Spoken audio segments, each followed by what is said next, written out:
الحمد لله رب العالمين والصلاة والسلام على سيد الأنبياء والمرسلين أما بعد فأعوذ بالله من الشيطان الرجيم بسم الله الرحمن الرحيم الصلاة والسلام عليك يا رسول الله وعلى آلك وأصحابك يا حبيب الله الصلاة والسلام عليك يا نبي الله وعلى آلك وأصحابك يا نور الله. الحمدللہ عز وجل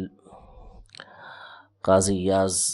ابن موسیٰ ابن ایاز مالکی یحصبی رحمۃ اللہ تعالی علیہ کی کتاب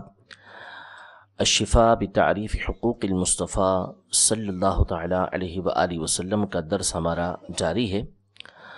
نبی کریم صلی اللہ تعالیٰ علیہ وآلہ وسلم کے معجزات کا بیان قاضی ایاز مالکی رحمۃ اللہ تعالیٰ علیہ بیان فرما رہے ہیں۔ اسی ضمن میں مزید آگے کچھ اور واقعات، بہت خوبصورت واقعات قاضی ایاز مالکی رحمۃ اللہ تعالیٰ علیہ یہ بیان فرما رہے ہیں۔ چنانچہ حضرت عباس ابن مرداس رضی اللہ تعالیٰ عنہ، ان کے اسلام لانے کا واقعہ قاضی ایاز مالکی رحمۃ اللہ تعالیٰ بیان فرماتے ہیں کہ یہ زمانے جاہلیت میں دیمار نامی بت کو پوجا کرتے تھے۔ ضاد میم الف را، دیمار۔ دیمار اس کا صحیح تلفظ ہے، بعض نے اس کو دمار بھی پڑھا ہے۔ اس کی عبادت کرتے تھے، لیکن ان کا دل اس سے مطمئن نہیں تھا کہ یہ کیسے ایک بت جو ہے وہ میرے ضرر و نفع کا مالک ہو۔ تو یہ کھڑے ہوئے تھے کہ اس بت میں سے اشعار کی آواز آنے لگی، اور اس بت نے نبی کریم صلی اللہ تعالیٰ علیہ وآلہ وسلم کے رسالت کی گواہی دی کہ نبی کریم صلی اللہ علیہ وسلم مکے میں موجود ہیں اور تم یہاں پر ایک پتھر کی عبادت میں مصروف ہو۔ ان سے جو ہے وہ دعوت دی ان کے دین کی طرف۔ تو ایک پرندہ اوپر سے گرا، اور یہ حیران تھے، ششدر تھے کہ یہ پتھر کا بت ہے، اس میں سے آواز آ رہی ہے۔ تو پرندہ اوپر سے گرا اور اس نے کہا کہ تم اس دیمار کے اشعار پڑھنے کی وجہ سے تعجب میں پڑے ہوئے ہو، اور اپنی جان سے تعجب نہیں کرتے کہ رسول اللہ صلی اللہ تعالیٰ علیہ وآلہ وسلم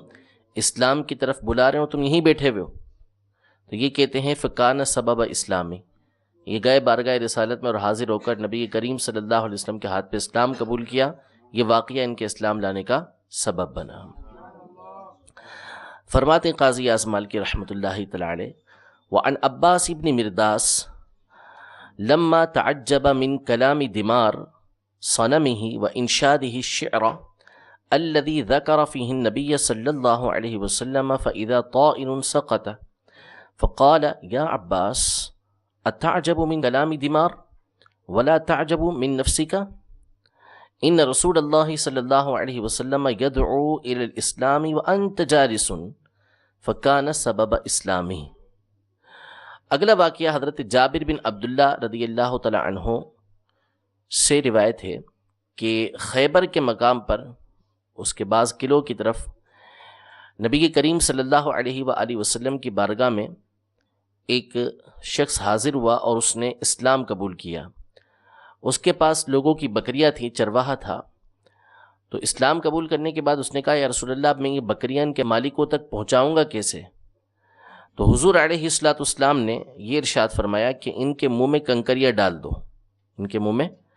کنکریاں ڈال دو اور چھوڑ دو۔ فإن اللہ سیؤدی عنک امانتک، کہ بے شک اللہ تبارک و تعالیٰ تیری امانت ان کے لوگوں تک پہنچا دے گا۔ ایک تو آگے پھر واقعہ یہ پیش آیا کہ وَيَرُدُّهَا إِلَىٰ أَهْلِهَا، اس نے ایسا ہی کیا تو وہ بکریاں وہ دیکھتا رہا کہ ساری کی ساری بکریاں ان کے مالکوں کے گھر کے اندر داخل ہو گئیں۔ یہ نبی کریم صلی اللہ علیہ وسلم کا معجزہ تھا۔ دوسرا یہ کہ حضور علیہ الصلوۃ والسلام کی صحبت بابرکت میں آتے ہی ان کا پہلا ذہن یہ بنا کہ امانتیں ان کے حقداروں تک، ان کے مالکوں تک پہنچانا یہ ضروری ہے۔ یہ حضور علیہ الصلوۃ والسلام کی صحبت با اثر کا فیض تھا جن سے ان کا یہ فوری ذہن بنا۔ تو انہوں نے کنکریاں منہ میں ڈال دیں اور وہ جو بکریاں تھیں ان کو چھوڑ دیا۔ تو وہ بکریاں تمام کی تمام اپنے اپنے مالکوں کے گھر پہ خود ہی پہنچ گئیں۔ وعن جابر بن عبد الله رضی اللہ تعالی عنہما عن رجل اتى النبي صلی اللہ علیہ وسلم وآمن به وهو على بعد حصون خیبر وكان في غنم يرعاها لهم فقال يا رسول الله كيف بالغنم؟ فقال احسب وجوهها فإن الله سيودي عنك أمانتك ويردها إلى أهلها ففعل فصارت كل شاة حتى دخلت إلى أهلها۔ اگلا واقعہ بیان کرتے ہیں قاضی اعظم مالکی، جو مختصر انہوں نے بیان کیا ہے کہ ایک انصاری صحابی رضی اللہ تعالی عنہ کا باغ تھا، تو نبی کریم صلی اللہ تعالی علیہ وآلہ وسلم، حضرت ابو بکر اور حضرت عمر رضی اللہ تعالی عنہ اور ایک انصاری صحابی رضی اللہ تعالی عنہ، یہ تمام کے تمام اس باغ کے اندر داخل ہوئے۔ وہاں پر بکریاں موجود تھیں، وفی الحائط غنم، بکریاں موجود تھیں۔ تو حضرت انس رضی اللہ تعالی عنہ جو اس حدیث کے راوی ہیں، وہ کہتے ہیں فسجدت لہو، وہ بکریاں نبی کریم صلی اللہ علیہ وسلم کی بارگاہ میں سجدہ ریز ہو گئیں،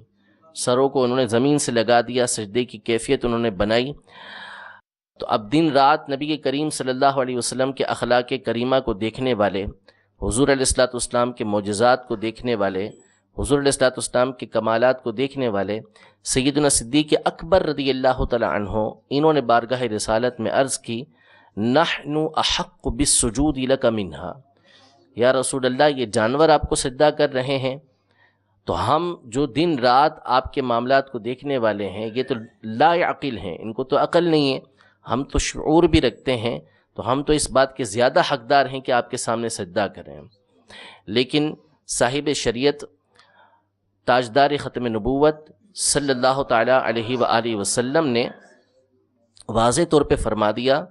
کہ اگر میں کسی کو سجدے کی اجازت دیتا کہ ایک بندہ دوسرے بندے کو سجدہ کرے، تو عورت کو اجازت دیتا کہ وہ اپنے شوہر کو سجدہ کرے، جو مرد کے اس کے اوپر حقوق ہیں، شوہر کے اس کے اوپر حقوق ہیں اس بنیاد پر، لیکن ان کو بھی اجازت مرحمت نہیں فرمائی، تو منع فرما دیا نبی کریم صلی اللہ تعالیٰ علیہ وآلہ وسلم نے۔ آگے سیدنا ابو ہریرہ رضی اللہ تعالیٰ عنہ کی حدیث بیان کرتے ہیں کہ دخل النبی صلی اللہ علیہ وسلم حائطا، کہ سرور کائنات صلی اللہ تعالیٰ علیہ وسلم باغ میں داخل ہوئے، فجاء بعیر، ایک اونٹ آیا، حضور کو دیکھا، فسجد لہ، حضور کی بارگاہ میں سجدہ ریز ہو گیا۔ پھر اس کے بعد بھی صحابہ نے عرض کی کہ حضور ہمیں بھی اجازت مرحمت فرمائے، لیکن آپ علیہ الصلوۃ والسلام نے منع فرما دیا۔ فرماتے ہیں وعن انس رضی اللہ تعالی عنہ دخل النبی صلی اللہ تعالی علیہ وآلہ وسلم حائط انصاری وابو بکر وعمر ورجل من الانصار رضی اللہ تعالی عنہم وفی الحائط غنم فسجدت له فقال ابو بکر نحن احق بالسجود لك منها الحدیث۔ وعن ابی ہریرہ رضی اللہ تعالی عنہ دخل النبی صلی اللہ علیہ وسلم حائطا فجاء بعیر فسجد له وذکر مثلہ۔ اسی طرح حضرت ثعلبہ بن مالک، حضرت جابر بن عبداللہ، حضرت یعلا بن مرہ، حضرت عبداللہ بن جعفر رضی اللہ تعالی عنہم کی حدیث مبارکہ کے اندر ہے کہ ایک انصاری صحابی رضی اللہ تعالی عنہ کا باغ تھا۔ اب اس باغ کے اندر جو بھی داخل ہوتا، اونٹ اس کے اوپر حملہ کرتا تھا، وہاں پر اونٹ موجود تھا، جو داخل ہوتا اونٹ اس کے اوپر حملہ کر دیا کرتا تھا۔ یہ فرماتے ہیں کہ جب حضور علیہ الصلوۃ والسلام اس باغ کے اندر داخل ہوئے اور اس کو بلایا حضور نے، دعاہو، تو ویسے کوئی بھی داخل ہوتا تو وہ حملہ کرتا تھا، حضور علیہ الصلوۃ والسلام نے خود بلایا، وہ آیا اور اپنا سر حضور کے آگے اس نے زمین پہ رکھ دیا، وہ گھٹنوں کے بل بیٹھ گیا۔ حضور علیہ الصلوۃ والسلام نے اس کے جو لگام ڈالی جاتی ہے، وہ حضور علیہ الصلوۃ والسلام نے اس کے لگام ڈالی۔ پھر اس کے بعد ارشاد فرمایا رحمت عالم صلی اللہ تعالی علیہ وآلہ وسلم نے کہ ما بین السماء والارض شیء، زمین و آسمان میں کوئی چیز نہیں، الا یعلم انی رسول اللہ، مگر یہ کہ ہر ایک یہ جانتا ہے کہ میں اللہ کا رسول ہوں، الا عاصی الجن والانس، سوائے انسان اور جنات کے جو نافرمان یعنی کفار ہیں، وہ نہیں جانتے، باقی ان کے علاوہ ہر ایک جانتا ہے کہ میں اللہ کا رسول ہوں. اسی لیے یہ اونٹ جو ہے نبی کریم صلی اللہ علیہ وسلم کی بارگاہ میں آ کے جھک گیا، ورنہ دوسروں کے اوپر یہ حملہ کر رہا تھا. فرماتے ہیں وَمِثْلُهُ فِي الْجَمَلِ عن ثعلبة بن مالك وجابر بن عبد الله ويعلى بن مرة وعبد الله بن جعفر رضي الله تعالى عنهم قال وكان لا يدخل أحد الحائط إلا شد عليه الجمل فلما دخل عليه النبي صلى الله عليه وسلم دعاه فوضع مشفره على الأرض وبرك بين يديه فخطمه وقال ما بين السماء والأرض شيء إلا يعلم أني رسول الله صلى الله عليه وسلم إلا عاصي الجن والإنس ومثله عن عبد الله بن أبي أوفى. اس کے علاوہ کچھ اور واقعات اونٹوں کے حوالے سے نبی کریم صلی اللہ تعالیٰ علیہ وآلہ وسلم کے معجزات کے طور پر ذکر کیے ہیں، جس میں سے مشہور واقعہ یہ ہے کہ انصار میں سے بعض نے ایک اونٹ کے بارے میں شکایت کی بارگاہ رسالت میں، یا خود نبی کریم صلی اللہ تعالیٰ علیہ وآلہ وسلم نے اس اونٹ سے اس کے معاملے میں پوچھا. ان لوگوں نے یہ شکایت کی تھی کہ یہ اونٹ جو ہے اب کوئی کام نہیں کرتا، اس کو بچپن سے ہم نے پالا ہے، کوئی کام نہیں کرتا، کوئی چیز لاتے ہیں تو یہ کاٹنے کو دوڑتا ہے. اس کی شکایت کی تو نبی کریم صلی اللہ تعالیٰ علیہ وآلہ وسلم نے اس سے پوچھا، تو اس نے الٹا ان لوگوں کی شکایت کی کہ یہ لوگ مجھ سے کام بہت زیادہ لیتے ہیں اور کھانا مجھے بہت کم دیتے ہیں. اسی طرح بعض اونٹوں نے یہ شکایت کی کہ بچپن سے مجھے پالا، ان کا ہمیشہ میں کام کرتا رہا، اب میں بڑی عمر کو پہنچ گیا تو ان لوگوں نے مجھے ذبح کرنے کا ارادہ کر لیا ہے. تو حضور علیہ الصلوۃ والسلام نے ان کی فریاد کو سن کر ان کے مالکوں سے ان کی سفارش کی. اس طرح کی چند واقعات کی طرف قاضی اعظم مالکی رحمۃ اللہ تعالی علیہ اشارتاً تذکرہ فرماتے ہیں وفی خبر آخر فی حدیث الجمل ان النبی صلی اللہ علیہ وسلم سألهم عن شأنه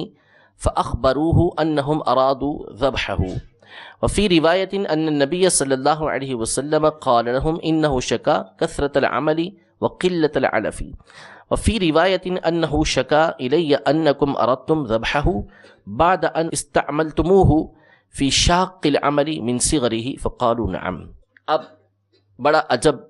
واقعہ ایک تو قاضی اعظم مالکی رحمۃ اللہ تعالی نے بیان کیا ہے، وہ یہ ہے کہ نبی کریم صلی اللہ تعالیٰ علیہ وآلہ وسلم کی اونٹنی تھی عضبہ. ایک اونٹنی حضور علیہ الصلوۃ والسلام کی عضبہ تھی، دوسری مشہور و معروف قصوہ تھی. بعض علماء کے نزدیک جو ہے عضبہ اور قصوہ یہ ایک ہی ہیں، بعض نے کہا کہ یہ الگ الگ ہیں، عضبہ الگ ہے، قصوہ الگ ہے. یہ جو عضبہ اونٹنی ہے اس کے بارے میں قاضی اعظم مالکی رحمۃ اللہ تعالی فرماتے ہیں کہ مروی ہے کہ یہ نبی کریم صلی اللہ علیہ وسلم سے گفتگو کیا کرتی تھی، اور اس نے خود اپنی پہچان نبی کریم صلی اللہ علیہ وسلم کو کروائی تھی. وہ کیا کروائی تھی وہ میں عرض کرتا ہوں.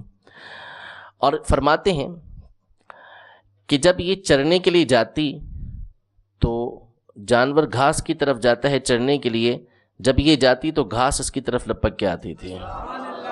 اور جو وحشی جانور ہوتے تھے وہ اس سے دور رہا کرتے تھے اور اس سے یوں کہا کرتے تھے، ندا دیتے تھے کہ انکی لمحمد صلی اللہ علیہ وسلم، کہ تو محمد صلی اللہ علیہ وسلم کی سواری ہے. اور نبی کریم صلی اللہ تعالیٰ علیہ وآلہ وسلم کے وصال ظاہری کے بعد اس اونٹنی نے نہ کھایا نہ پیا یہاں تک کہ انتقال کر گئی. امام ابو اسحاق الاسفرائینی رحمۃ اللہ تعالی علیہ جو 4 صدی ہجری کے مجدد بھی ہیں، جلیل القدر عالم بھی ہیں، انہوں نے اس واقعے کو نقل کیا ہے. مولا علی قاری رحمۃ اللہ تعالی علیہ یہ فرماتے ہیں کہ ابن عباس رضی اللہ تعالی عنہما یہ حکایت کرتے ہیں کہ نبی کریم صلی اللہ تعالی علیہ وآلہ وسلم ایک رات کو باہر تشریف لے کر آئے تو ایک اونٹنی کو دیکھا کہ جو گھر کے باہر گھٹنوں کے بل بیٹھی ہوئی ہے، جیسے بیٹھتے ہیں اونٹ بیٹھتا ہے جس طرح دیکھا ہوگا آپ نے، بیٹھی ہوئی ہے. جب حضور علیہ الصلوۃ والسلام اس کے پاس سے گزرے تو اس نے یوں عرض کی، السلام علیک یا زین القیامہ و یا رسول رب العالمین، کہ ایک قیامت کی زینت اور رب العالمین کے رسول آپ پر سلام ہو. فالتفت النبی صلی اللہ علیہ وسلم الیہا، حضور علیہ الصلوۃ والسلام اس کی طرف متوجہ ہوئے اور فرمایا وعلیک السلام، تجھ پر بھی سلام ہو۔ اس نے عرض کیا رسول اللہ صلی اللہ تعالیٰ علیہ وسلم، میں قریش کے ایک شخص جس کو اعدب کہا جاتا تھا اس کے پاس تھی، میں اس کے پاس سے نکل آئی تو ایک صحرا کے اندر میں وہاں پہنچی۔ جب رات ہوئی تو چاروں طرف سے درندوں نے مجھے گھیر لیا۔ تو کہتی ہے وہ فنادت بعدها لا تؤذوها فإنها مرکب محمد صلی اللہ تعالیٰ علیہ وسلم، کہ ان کو اذیت نہ دینا اس اونٹنی کو، اس لیے کہ یہ محمد صلی اللہ تعالیٰ علیہ وآلہ وسلم کی اونٹنی ہے، حضور علیہ الصلوۃ والسلام کی سواری ہے۔ یہ اونٹنی مزید بتاتی ہے کہ جب صبح ہوئی اور میں نے ارادہ کیا کہ میں کسی درخت سے کچھ کھاؤں تو ہر درخت سے آواز آنے لگی الیہ الیہ فإنکی مرکب محمد صلی اللہ علیہ وسلم، یعنی میرے پاس آؤ، میرے پاس آؤ، کیونکہ تم محمد صلی اللہ علیہ وسلم کی سواری ہو۔ پھر اس نے کچھ اور باتیں کرنے کے بعد عرض کی کہ یا رسول اللہ صلی اللہ علیہ وسلم، مجھے آپ سے کچھ کام ہے۔ تو حضور نے فرمایا کہ کیا؟ اس نے کہا کہ تسأل اللہ ان یجعلنی من مراکبک فی الجنت کما جعلنی فی الدنیا، یعنی آپ اللہ سے سوال کیجئے، اللہ سے دعا کیجئے کہ اللہ تبارک و تعالی جنت میں جو آپ کی سواریاں ہوں گی ان میں سے ایک سواری مجھے بھی بنا دے، جیسا کہ اس نے دنیا میں مجھے آپ کی سواری بنایا ہے۔ تو حضور علیہ الصلوۃ والسلام نے فرمایا کہ قضیت، میں نے فیصلہ فرما دیا، ہو گیا۔ یہ ملا علی قاری رحمۃ اللہ تعالی علیہ نے شرح الشفا میں امام تلمسانی رحمۃ اللہ تعالی علیہ کے حوالے سے نقل فرمایا ہے۔ آگے مزید قاضی یاز مالکی رحمۃ اللہ تعالی علیہ یہ فرماتے ہیں کہ ابن وہب رحمۃ اللہ تعالی علیہ انہوں نے روایت کیا کہ نبی کریم صلی اللہ تعالیٰ علیہ وآلہ وسلم فتح مکہ کے موقع پر جب مکہ مکرمہ میں داخل ہوئے تو مکے کے کبوتروں نے آپ صلی اللہ تعالیٰ علیہ وآلہ وسلم کے سر پر سایہ کیا، تو حضور علیہ الصلوۃ والسلام نے ان کے لیے برکت کی دعا کی۔ ایک روایت کے مطابق کہ وہی کبوتر تھے کہ جنہوں نے غار حرا پر نبی کریم صلی اللہ تعالیٰ علیہ وسلم کے لیے اس کے باہر اس کے جوڑے نے انڈے دے دیے تھے، اور پھر اس کے بعد حضور نے دعا کی تھی۔ تو آج بھی حرم مکہ کے اندر یہ تمام کے تمام جو کبوتر نظر آتے ہیں یہ یہی والے کبوتر ہیں، ان کی اولادیں ہیں یہ۔ فرماتے ہیں وروا ابن وہب ان حمام مکہ اذلت النبی صلی اللہ علیہ وسلم یوم فتحها فدعا لها بالبرکہ۔ مزید آگے مشہور و معروف واقعہ جو ابھی میں نے ذکر کیا اس کو قاضی یاز مالکی رحمۃ اللہ تعالی علیہ روایت کرتے ہیں کہ حضرت انس، حضرت زید بن ارقم، حضرت مغیرہ بن شعبہ یہ تمام کے تمام روایت کرتے ہیں کہ جس رات نبی کریم صلی اللہ علیہ وسلم نے غار ثور میں آپ تشریف فرما ہوئے تھے تو اللہ تبارک و تعالی نے ایک چھوٹے سے درخت کو حکم دیا تو وہ اس مقام پر آیا اور وہ اگ کے کافی بڑا ہو گیا، اور حضور علیہ الصلوۃ والسلام اور اس غار کو اس نے ڈھانپ لیا۔ دو کبوتروں کو حکم دیا تو وہ آئے ان کا جوڑا، اور انہوں نے غار کے کنارے پہ آ کے انڈے دیے، اور بعض روایتوں کے اندر یہ ہے کہ جو مکڑی تھی عنکبوت اس نے اس کے دروازے کے اوپر جالا بھی بن دیا۔ اب جب کفار مشرکین مکہ حضور علیہ الصلوۃ والسلام کو تلاش کرتے ہوئے وہاں پر پہنچے اور یہ تمام کی تمام چیزیں دیکھیں تو ان کا کلام یہی تھا کہ اگر حضور علیہ الصلوۃ والسلام اس میں جاتے، کیونکہ قدموں کے نشان نظر آ رہے تھے، وہ کھرا جو دیکھتے ہیں وہ کھرا دیکھتے دیکھتے دیکھتے وہاں تک پہنچ چکے تھے، لیکن اب اس کے آگے نشان بھی نظر نہیں آ رہے تھے اور غار تک جا کے نشان بھی پورے ہو گئے تھے، لیکن وہ انڈوں کو دیکھا کہ انڈے ہیں، اور اسی طرح یہ مکڑی نے جو ہے وہ جالا بھی بنا ہوا ہے، تو یہ کیسے ہو سکے گا کہ اندر داخل ہوئے ہوں اور یہ بھی چیزیں باقی ہوں، تو لہذا یہ وہاں سے واپس ہو گئے، اور حضور علیہ الصلوۃ والسلام ان کے کلام کو سن رہے تھے۔ تو اسی بات کو قاضی اعظم مالکی رحمۃ اللہ تعالی نے ذکر کیا۔ فرماتے ہیں ورویہ عن انس وزيد بن أرقم والمغيرة بن شعبة أن النبي صلى الله عليه وسلم قال ليلة الغار أمر الله شجرة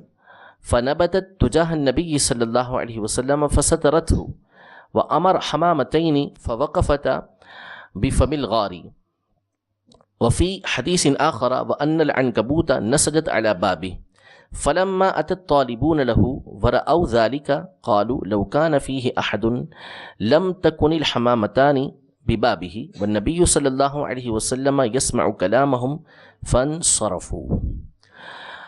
ایک اور روایت، ایک اور واقعہ جسے امام ابو داود نے اپنی سنن میں، امام احمد نے مسند میں اور امام حاکم نے اپنی مستدرک میں اس کو روایت کیا اور صحیح قرار دیا، اور امام ذہبی نے بھی ان کی موافقت کی کہ ایک دفعہ عید کے دن حضور علیہ السلام کی بارگاہ میں 5، 6 یا 7 اونٹ لائے گئے قربانی کے لیے. تو فرماتے ہیں کہ حضرت عبداللہ بن قرط رضی اللہ تعالیٰ عنہ اس کے راوی ہیں، یہ فرماتے ہیں کہ ہر اونٹ جلدی کرتا تھا کہ حضور علیہ السلام پہلے مجھ کو نہر فرما دیں، اپنی گردنیں آگے کرتا تھا. وعن عبد الله بن قرط رضي الله تعالى عنه قرب إلى رسول الله صلى الله عليه وسلم بدنات 5 أو 6 أو 7 لينحرها يوم عيد فازدلفنا إليه بأيتهن يبدأ. کس سے حضور علیہ السلام ابتدا فرمائیں گے؟ ہر ایک اس بات کی چاہت رکھتا تھا، اپنی گردنیں آگے کرتا تھا. اسی طرح ایک اور مشہور واقعہ قاضی اعظم مالکی رحمۃ اللہ تعالی علیہ روایت کرتے ہیں کہ حضرت ام سلمہ سے یہ حدیث پاک مروی ہے. امام منذری رحمۃ اللہ تعالی علیہ نے ترغیب و ترہیب میں اس کو نقل کیا ہے، اور اسی طرح امام طبرانی کے حوالے سے امام حیثمی نے مجموع الزوائد میں اس کو نقل کیا ہے کہ ایک دفعہ حضور علیہ السلام کسی صحرا کے اندر وہاں پہ چہل قدمی فرما رہے تھے، تو دیکھا کہ ایک ہرنی ہے، اس نے حضور علیہ السلام کو ندا دی یا رسول اللہ صلی اللہ تعالیٰ علیہ وسلم. اور بعض روایتوں کے اندر موجود ہے مفصل ایک شکاری عرابی تھا، وہ لیٹا ہوا تھا اور اس کے جال میں پھنسی ہوئی تھی. تو اس نے عرض کی یا رسول اللہ، حضور علیہ السلام نے فرمایا ما حاجتک، تیری حاجت کیا ہے؟ تو اس نے کہا کہ اس عرابی نے مجھے شکار کر لیا ہے اور میرے اس پہاڑ کے اندر 2 چھوٹے بچے ہیں، آپ مجھے کھول دیں، میں وہاں جاؤں، ان کو دودھ پلاؤں اور واپس آ جاؤں. ایک تو حضور علیہ السلام اس کا کلام سن رہے ہیں اور اس سے گفتگو کر رہے ہیں. تو حضور علیہ السلام نے فرمایا کہ وتفعلین، تو اس طرح کرے گی؟ اس نے کہا کہ نعم، میں اسی طرح کروں گی. تو حضور علیہ السلام نے اس کو کھول دیا، وہ گئی اور واپس آئی. اب حضور علیہ السلام نے دوبارہ اس کو باندھ دیا. عرابی جاگے، عرب کے دیہات کے رہنے والے، حضور علیہ السلام کو دیکھا، عرض کیا رسول اللہ الک حاجت، یا رسول اللہ آپ کو مجھ سے کوئی کام ہے؟ تو حضور نے فرمایا کہ تو اس ہرنی کو آزاد کر دے. تو اس نے ہرنی کو آزاد کر دیا. فخرجت تعدو فی الصحراء، اب وہ صحرا کے اندر دوڑتی بھی گئی اور اس کی زبان پر یہ کلمہ جاری تھا کہ اشہد ان لا الہ الا اللہ وانک رسول اللہ، کہ میں اس بات کی گواہی دیتی ہوں کہ اللہ کے سوا کوئی معبود نہیں اور محمد صلی اللہ علیہ وسلم یعنی آپ اللہ کے رسول ہیں. فرماتے ہیں وعن ام سلمة كان النبي صلى الله عليه وسلم في صحراء فنادت ذبية يا رسول الله، قال ما حاجتك؟ قالت صادني هذا الأعرابي ولي خشفان في ذلك الجبل فأطلقني حتى أذهب فأرضعهما وأرجع. قال وتفعلين؟ قالت نعم. فأطلقها فذهبت ورجعت فأوثقها فانتبه الأعرابي وقال یا رسول اللہ الک حاجت؟ قال تطلق هذه الذبیہ. فأطلقها فخرجت تعدو في الصحراء وتقول اشهد ان لا الہ الا اللہ وانک رسول اللہ. اسی طرح بعض واقعات آپ کے غلاموں کے، آپ کے صحابہ کے، یہ تو حضور علیہ السلام کے تابع تھے نا، یہ جو جانور ہو گئے، چیزیں ہو گئیں، آپ کے صحابہ کے ساتھ بھی اس طرح کے واقعات پیش آئے. حضرت سفینہ رضی اللہ تعالی عنہ، یہ ایک لشکر کے اندر، یعنی یہ تھے حضور علیہ السلام کے غلام تھے،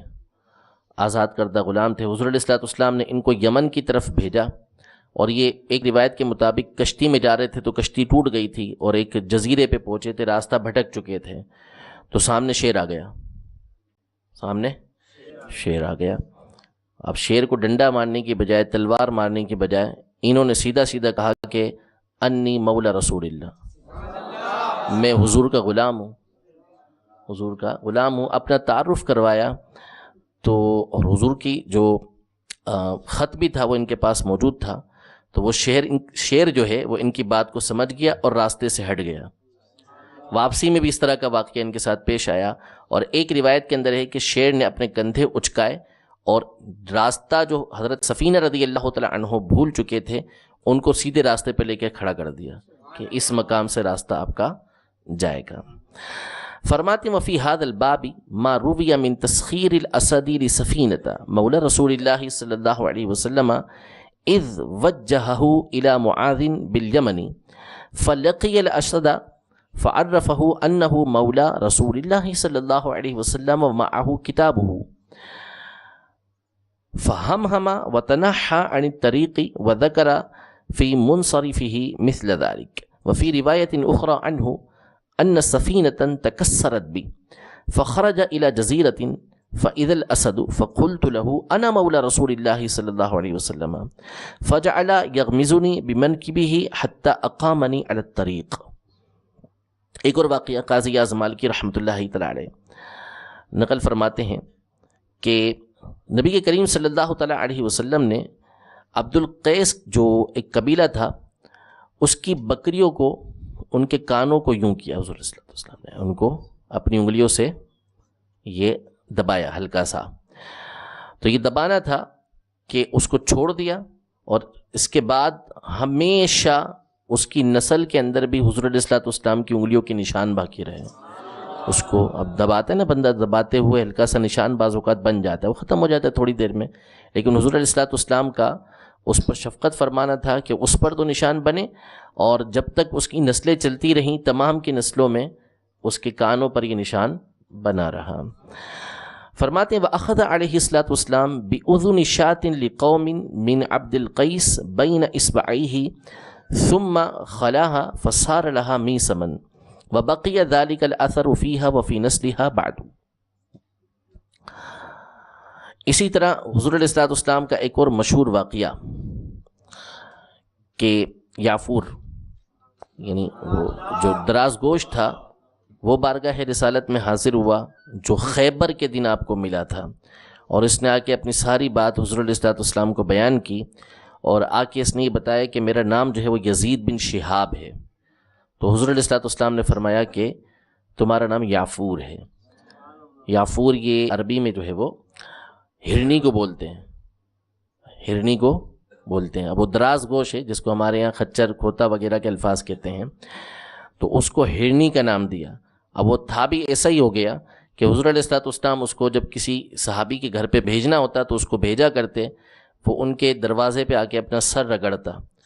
تو اور بتا دیتا تھا کہ نبی کریم صلی اللہ تعالیٰ علیہ وسلم نے ان کو بلایا ہے۔ اور ایسا عاشق تھا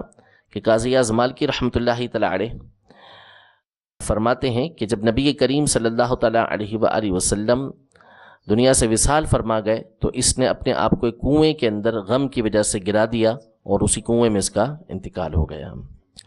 فرماتے ہیں وما روی عن ابراہیم بن حماد بسندہ من کلام الحمار الذي اصابه بخیبر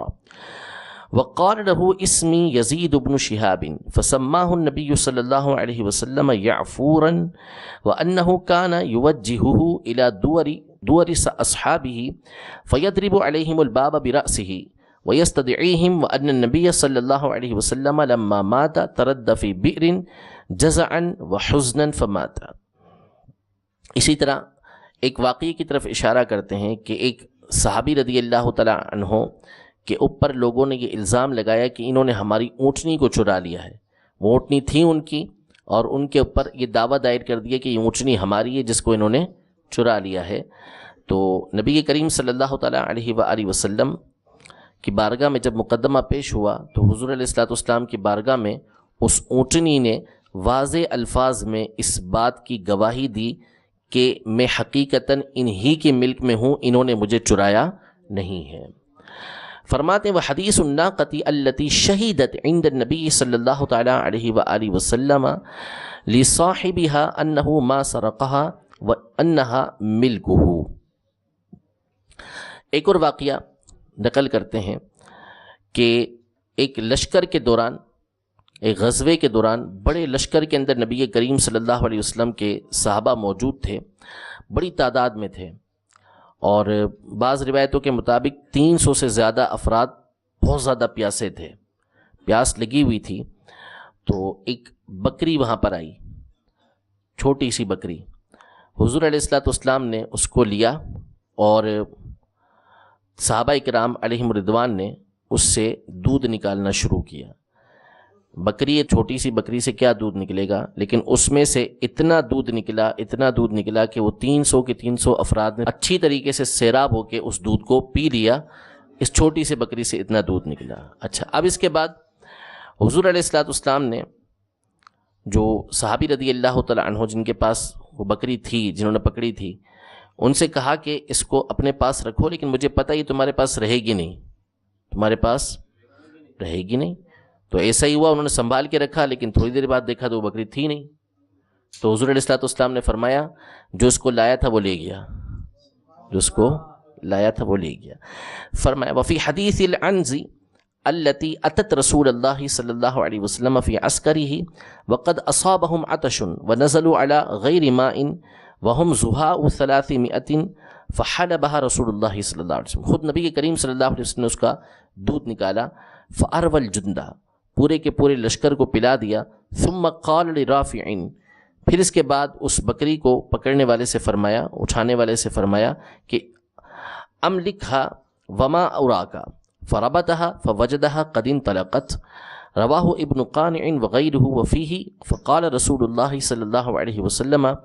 ان الذی جاء بها هو الذی ذهب بها۔ آخری واقعہ نقل فرماتے ہیں قاضی اعظم مالکی رحمۃ اللہ تعالی علیہ اسی حوالے سے کہ حضور علیہ الصلوۃ والسلام نے ایک سفر کے دوران اپنے گھوڑے سے ارشاد فرمایا کہ لا تبرح بارک اللہ فیک حتی نفرغ من صلاتنا، کہ اپنی اس جگہ پہ ٹھہرے رہنا، اللہ تجھے برکت دے یہاں تک کہ ہم نماز سے فارغ ہو جائیں۔ اور حضور علیہ الصلوۃ والسلام نے اس کو سامنے کی طرف کھڑا کر دیا، فما حرک عضوا منہ حتی صلی اللہ تعالی علیہ وآلہ وسلم، یعنی اس نے جب تک حضور علیہ الصلوۃ والسلام نماز پڑھتے رہے، جانا تو دور کی بات ہے، اپنے ایک عضو کو بھی حرکت نہیں دی، ساکن کھڑا رہا۔ وقال لفرسه علیہ السلام وقد قام الى الصلاة في بعض اسفار لا تبرح بارک اللہ فیک حتى نفرغ من صلاتنا وجعله قبلته فما حرك عضوا منه حتى صلى۔ حضور علیہ الصلوۃ والسلام کی معجزات بیان ہو رہے ہیں جس میں آپ کی اطاعت کرنے والے پتھر تھے، آپ کی اطاعت کرنے والے درخت تھے، آپ کی اطاعت کرنے والے جانور تھے کہ جس کو جو حکم دیتے وہ تسلیم کرتا اور آپ کا معجزہ اس کے اندر ظاہر ہوتا تھا۔ یہاں پر اس سے ملتحق ایک واقعہ، اس سے ملتا جلتا ایک واقعہ جو حقیقتاً تو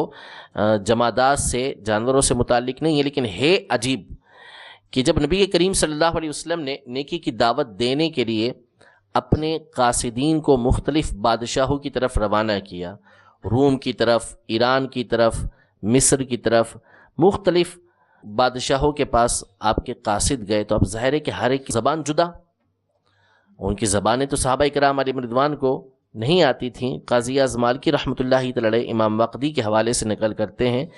کہ جو 6 افراد ان میں سے گئے تھے، ان میں سے ہر شخص اسی وقت اس قوم کی طرف جس کی طرف اس کو بھیجا گیا تھا، اس نے اس زبان کے اندر کلام کرنا شروع کر دیا۔ یہ حضور علیہ الصلوۃ والسلام کی برکتیں تھیں کہ آپ علیہ الصلوۃ والسلام کے بھیجنے کی دیر تھی کہ زبان کا عطا پتہ نہیں تھا، لیکن وہ اس زبان کے اندر کلام کرنا شروع ہو گئے۔ فرماتے ہیں وَيَلْتَحِقُ بِهَذَا مَا رَوَاهُ الْوَاقِدِيُّ أَنَّ النَّبِيَّ صلی اللہ تعالی علیہ وسلم لما وجہ رسله إلى الملوك فخرج 6 نفر منهم في يوم واحد فأصبح كل رجل منهم يتكلم بلسان القوم الذي بعثه إليهم۔ آگے قاضی اعظم مالکی رحمۃ اللہ تعالی علیہ اس باب کو ختم فرماتے ہیں، یعنی اس فصل کو ختم فرماتے ہیں، اور یہ فرماتے ہیں کہ اس باب کے اندر بہت ساری حدیثیں ہیں، یہ تو ہم نے کچھ ذکر کی ہیں، چاہیں تو اس کے علاوہ اور بہت ساری ہیں، ہم اس میں سے مشہور باتیں لے کر آئے ہیں، اور وہ باتیں لے کر آئے ہیں کہ جو ائمہ کی کتابوں کے اندر موجود ہیں. باقی اپنی سندوں کے ساتھ اور بہت ساری باتیں بھی موجود ہیں جس کو ہم یہاں پہ ذکر نہیں کر رہے. فرماتے ہیں والحدیث فی ھذا الباب کثیر وقد جئنا منہ بالمشہور من ذلک وما وقع منہ فی کتب الائمہ. رب تبارک و تعالی ہم سب کو نبی کریم صلی اللہ تعالی علیہ وآلہ وسلم کے فضائل و کمالات کو ہمیشہ بیان کرتے رہنے کی توفیق عطا فرمائے. سرور دو عالم صلی اللہ تعالی علیہ وآلہ وسلم کی عقیدت، محبت ہمیں، ہماری آنے والی نسلوں کو اللہ تبارک و تعالی عطا فرمائے، دن رات اس میں زیادتی فرمائے. آمین آمین بجاہ النبی الامین صلی اللہ تعالی علیہ وآلہ وسلم.